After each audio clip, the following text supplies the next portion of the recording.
Na última quarta-feira aconteceu o terceiro e último dia do julgamento de Daniel Alves, lá em Barcelona, e foi o dia em que ele prestou seu último depoimento e inclusive chorou muito durante ele. Fica aí até o final que nós vamos te mostrar todas as palavras que ele alegou em sua defesa e também o que concluíram os juízes do caso. E eu vou querer saber a sua opinião sobre toda essa polêmica. Bem, para iniciar você precisa saber que o Ministério Público da Espanha pede 9 anos de prisão para Daniel Alves. Já a mulher que o acusa pede 12 anos de prisão, que é a pena máxima. A defesa do jogador, por sua vez, quer que ele seja absolvido e, caso acabe condenado, sugere como alternativa 1 ano de prisão, que já foi cumprido, mas uma multa de 50 mil euros. Durante esses 3 dias de julgamento, 28 testemunhas foram convocadas para prestarem depoimento, além do próprio depoimento da jovem que o acusa e do Daniel Alves também.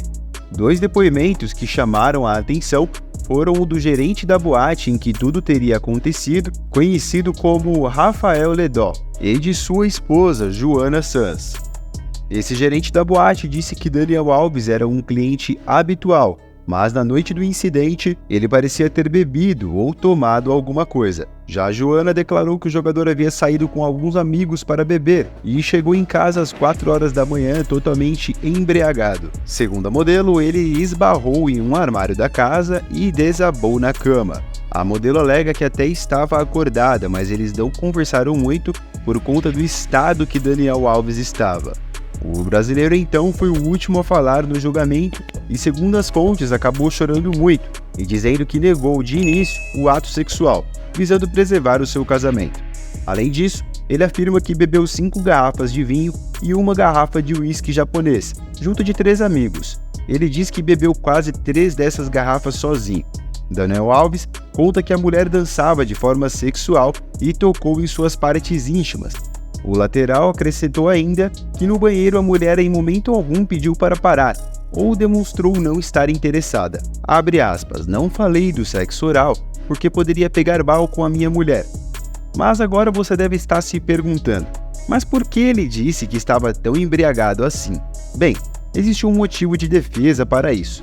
Segundo o popular jornal espanhol, caso a embriaguez de Daniel Alves seja realmente comprovada, ele pode ter sua pena reduzida em até 3 anos em caso de condenação, visto que no artigo 21.2 do Código Penal espanhol está previsto um atenuante de pena caso haja um grave indícios de bebidas alcoólicas, drogas ou outras substâncias.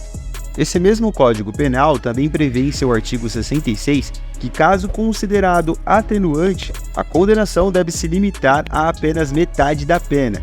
Na Espanha, a pena para casos de agressão sexual com penetração vai de 4 a 12 anos de prisão. Nesse caso, então, se os juízes realmente considerarem o álcool como atenuante no caso de Daniel Alves, uma possível condenação poderia ficar no máximo em 6 anos.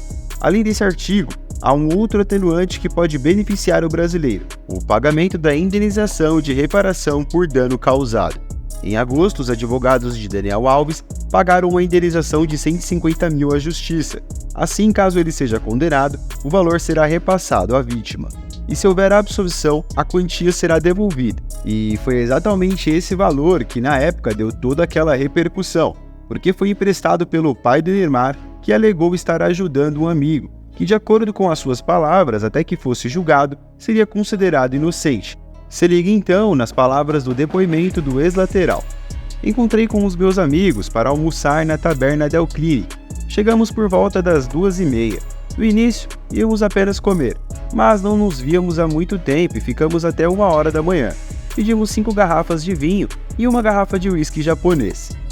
Quando saímos do restaurante, fomos ao Nuba e tomamos uma rodada de gin e tônica. Para chegar lá, fomos de carro.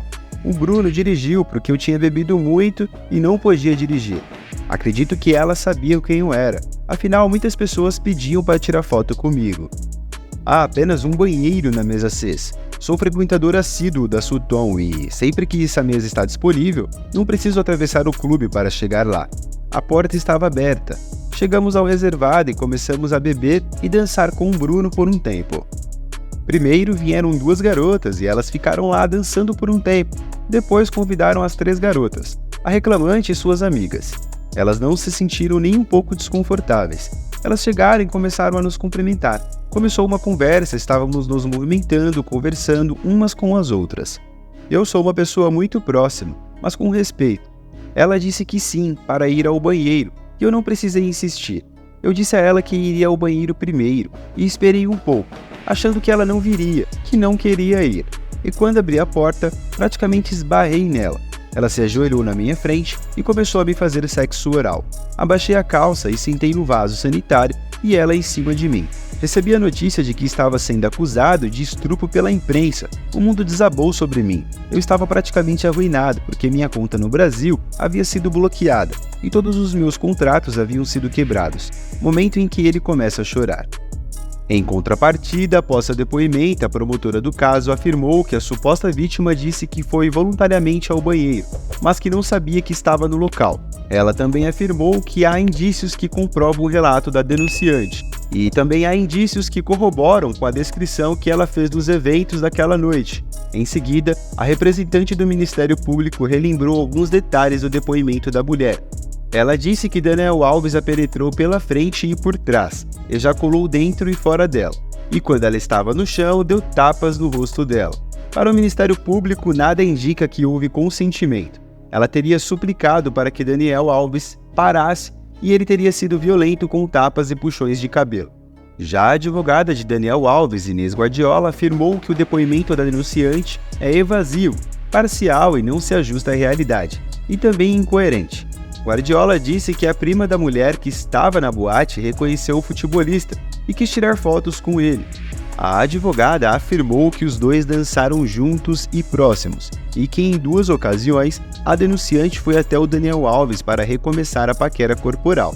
Assim, para a advogada de defesa, a sexualização do comportamento entre a denunciante e o denunciado é clara, porque durante a dança ela esfregou suas nádegas nas partes íntimas do réu. Para Guardiola, os dois estavam dançando juntos e fazendo movimentos que indicam que havia sim interesse e atração.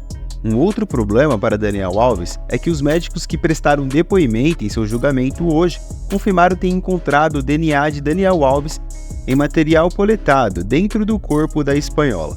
Em análises foram coletadas em fevereiro do ano passado, quando o processo ainda seguia em segredo de justiça.